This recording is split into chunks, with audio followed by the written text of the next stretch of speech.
जैसा कि हम आपको ट्रिग्नोमेट्री पढ़ा रहे हैं एक्सरसाइज 1.1। आज एक्सरसाइज 1.1 से क्वेश्चन नंबर 9 की बात करते हैं। 9 क्वेश्चन क्या है? In triangle ABC right angle at B, एक राइट एंगल ट्राइंगल है एबीसी जो कि बी पर राइट एंगल है। इफ tan a, उसमें दिया हुआ है कि जो tan a की वैल्यू है वो 1/√3 है। फाइंड द वैल्यू ऑफ, तब हमको फाइंड करना है value sin a cos c plus cos a sin c। और सेकेंड पार्ट में जो वैल्यू फाइंड करनी है वो करनी है cos a sin c minus cos a cos c minus sin a sin c। तो हम इन वैल्यू को फाइंड करने के लिए सबसे पहले क्या करते हैं कि जो दिया हुआ है ट्रायंगल में काम करते हैं। गिवन है हमारे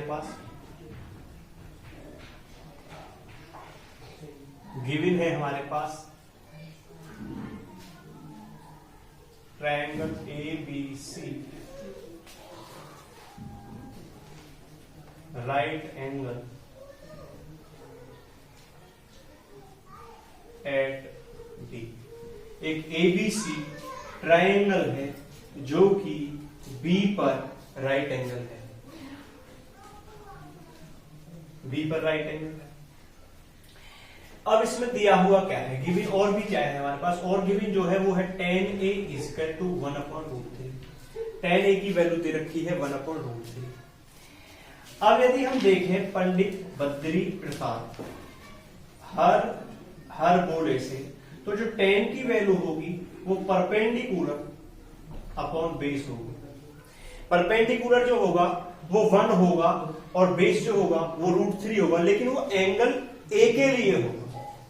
यदि एंगल ए की बात कर रहा है, एंगल ए की बात की गई है, तो एंगल ए के सामने वाली साइड परपेंडिकुलर होगी जो कि 1 होगी, और परपेंडिकुलर 1 है तो उसके साथ वाली साइड, एंगल ए के साथ वाली साइड बेस होगी जो कि √3 है।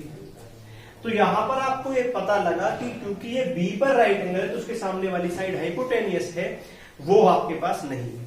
मैंने आपको बताया था ऐसे जितने भी आपको क्वेश्चन करने होंगे आपके पास ट्रायंगल की तीनों साइड आपको चाहिए। तो सबसे पहले अब हम यहां पे तीसरी साइड को निकालते हैं। किस प्रकार? यूजिंग पीटी, पाइथागोरस का यूज करते हैं, जो कि क्या है h² equal to p² plus b²। Hypotenuse का स्क्वायर इक्वल टू परपेंडिकुलर का स्क्वायर प्लस के बेस का स्क्वायर। हाइपोटेन्यूस क्या है वो हमें निकालना है, तो हाइपोटेन्यूस का स्क्वायर इक्वल टू परपेंडिकुलर का स्क्वायर जो कि हमारे पास 1 है प्लस बेस का स्क्वायर जो कि हमारे पास √3 का स्क्वायर। यहां पर हम देखते हैं कि जो हाइपोटेन्यूस का स्क्वायर हमको निकालना है तो 1 का स्क्वायर 1 है और √3 का स्क्वायर 3 है। कभी भी हम रूट की वैल्यू का स्क्वायर करते हैं तो वहां पर रूट कैंसिल हो जाता है स्क्वायर से। अब हम यहां पर देखते हैं तो h² इक्वल टू 4 आता है और h इक्वल टू रूट में 4 आता है, और जो h की वैल्यू आती है क्योंकि 4 2 का स्क्वायर है तो h की वैल्यू आती है वो निकल के मेरे पास 2 आती है।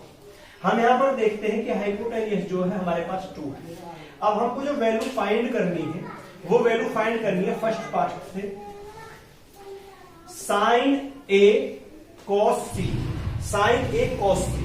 तो आपको एंगल a के लिए sin a निकालना है, आपको फाइंड करना है sin a cos c plus cos a sin c, ये आपको फाइंड करना है। तो आपको क्या क्या चाहिए इसमें? sin a चाहिए, तो आप sin a निकालेंगे। तो sin a जब आप निकालेंगे तो sin a की वैल्यू क्या होगी? यहां से परपेंडिकुलर अपॉन हाइपोटेन्यूस होगी, परपेंडिकुलर अपॉन हाइपोटेन्यूस होगी। तो परपेंडिकुलर यहां पर क्या होगा? एंगल ए के लिए परपेंडिकुलर यहां पर 1 होगा, और हाइपोटेन्यूस क्या होगा? तो हाइपोटेन्यूस कभी चेंज नहीं होगा, वो 2 होगा। उसी प्रकार यदि cos c की बात करें तो वो जो होगा, अब एंगल c की बात कर रहे हैं क्योंकि, तो एंगल c के सामने वाली साइड ये इसके लिए परपेंडिकुलर हो जाएगी और इसके साथ वाली साइड इसके लिए बेस हो जाएगी। तो अब हम क्या करते हैं कि यदि cos की वैल्यू देखें तो वो आएगी बेस अपॉन हाइपोटेन्यूस, और एंगल C के लिए जो बेस होगा वो एंगल C के साथ वाला साइड 1 यहां पर बेस होगा, और हाइपोटेन्यूस कभी चेंज नहीं होता, 2 होगा। तो हमारे पास sin A cos C की वैल्यू आ चुकी है। अब हम cos A निकालते हैं। तो कॉस ए की वैल्यू बेस अपॉन हाइपोटेनियस ही होगी, लेकिन अब एंगल ए की बात कर रहे हैं तो एंगल ए के सामने वाली साइड परपेंडिकुलर होगी और एंगल ए के साथ वाली साइड बेस होगी। तो यहां पर जो बेस होगा वो √3 होगा और हाइपोटेनियस कभी चेंज नहीं, फिर से 2 होगा। अब साइन सी की बात कर रहे हैं तो साइन सी के लिए एंगल सी है, वही परपेंडिकुलर हाइपोटेनियस होगा, लेकिन सी के लिए परपेंडिकुलर √3 होगा और हाइपोटेनियस 2 होगा। अब यहां पर आपके पास चारों वैल्यू है, इन वैल्यूओं को आप इसमें पुट करेंगे। कैसे? साइन ए की वैल्यू क्या है 1/2 इंटू, उसके बाद कॉस सी की वैल्यू आपके पास क्या है, कॉस सी की वैल्यू आपके पास है 1/2, फिर प्लस कॉस ए की वैल्यू आपके पास क्या है √3/2 और आपके पास साइन सी की वैल्यू क्या है वो भी √3/2। तो इस प्रकार आपने वैल्यू निकालकर इसमें पुट करी।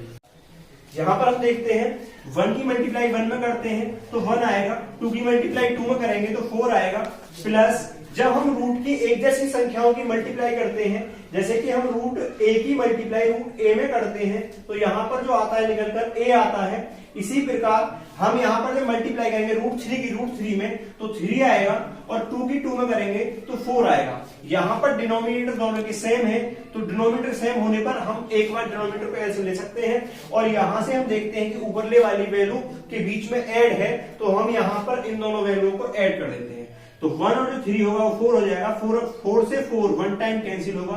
तो यहां पर हमें पता लगता है कि sign A cos T plus cos A sign सी की जो वैल्यू निकल कर आती है वो 1 निकल कर आती है। तो इस प्रकार हमारा फर्स्ट पार्ट सॉल्व होता है। अब हम इसके बाद सेकंड पार्ट क्या है, सेकंड पार्ट को सॉल्व करते हैं। तो सेकंड पार्ट जो हमारे पास है वो है कॉस ए, सेकंड पार्ट जो हमारे पास है वो है cos A cos C minus sign A sign सी। हम यहां पर देखते हैं कि जो हमें चाहिए वैल्यू कॉस ए चाहिए, कॉस ए हम निकाल चुके हैं, साइन ए चाहिए, साइन ए हम निकाल चुके हैं, कॉस सी चाहिए, कॉस सी हम निकाल चुके हैं, कॉस ए चाहिए, कॉस ए हम निकाल चुके हैं। सारी वैल्यू हमारे पास है जो हमें सेकंड पार्ट में चाहिए। तो हम सेकंड पार्ट में इन वैल्यू को पुट करते हैं। कॉस ए की वैल्यू हम यहां से देखते हैं तो कॉस ए की वैल्यू √3/2 होती है और यदि कॉस सी की बात करें तो कॉस सी की वैल्यू हम देखते हैं तो वो 1/2 होती है, माइनस यहां पर साइन ए की जो वैल्यू है वो 1/2 है और उसी प्रकार जो कॉस सी साइन सी की वैल्यू है वो √3/2 है। अब इसकी मल्टीप्लाई ऊपर करते हैं, √3 की मल्टीप्लाई जब 1 में करते हैं तो √3 आएगा और 2 की मल्टीप्लाई 2 में करेंगे तो 4 आएगा। इसी प्रकार जब 1 की मल्टीप्लाई √3 में करते हैं तो √3 आएगा, 2 की मल्टीप्लाई 2 में करेंगे तो 4 आएगा। यहां पर हम देखते हैं कि दोनों वैल्यू सेम है लेकिन एक नेगेटिव है और एक पॉजिटिव है। तो यहां पर ये दोनों वैल्यू आपस में कैंसिल हो जाएगी और कैंसिल होने के बाद 0 आएगा। तो इस प्रकार हमको पता लगता है कि जो सेकंड पार्ट है उसका जो आंसर आता है निकलकर वो हमारे पास 0 आता है। तो हम यहां पर देखते हैं कि जो क्वेश्चन हमारा था हमें दिया हुआ था कि एक राइट एंगल ट्रायंगल था जो कि बी पर राइट एंगल था और उसके लिए tan a की जो वैल्यू थी वो 1/√3 थी। फाइंड हमको वैल्यू करनी थी sign A cos C plus cos A sign C.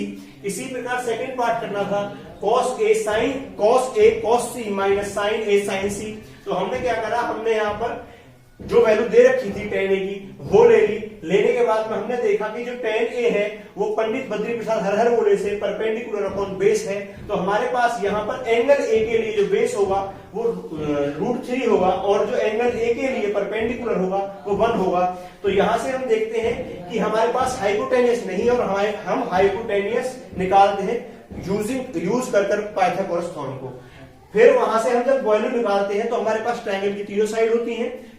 Triangle की तीनों साइड होने के बाद हम यहां पर cos A, sin C, sin A और cos C सारी वैल्यू निकालते हैं जो कि हमें क्वेश्चन सॉल्व करने के लिए चाहिए पार्ट में। वो वैल्यू हम कुछ इस प्रकार निकालते हैं उसी पंडित बद्री प्रसाद हर बोले से। निकालने के बाद में फर्स्ट पार्ट में वैल्यू पुट करते हैं, वहां से वैल्यू 1 निकल कर आती है। ऐसे ही सेकंड पार्ट में वैल्यू पुट करते हैं, वहां से वैल्यू 0 निकल कर आती है। तो इस प्रकार आपके दोनों क्वेश्चन सॉल्व होते हैं। यदि आपको वीडियो के अंदर कोई भी ऐसी चीजें हैं जो आपकी समझ नहीं आ रही है और आपको कुछ कंफ्यूजन है वीडियो में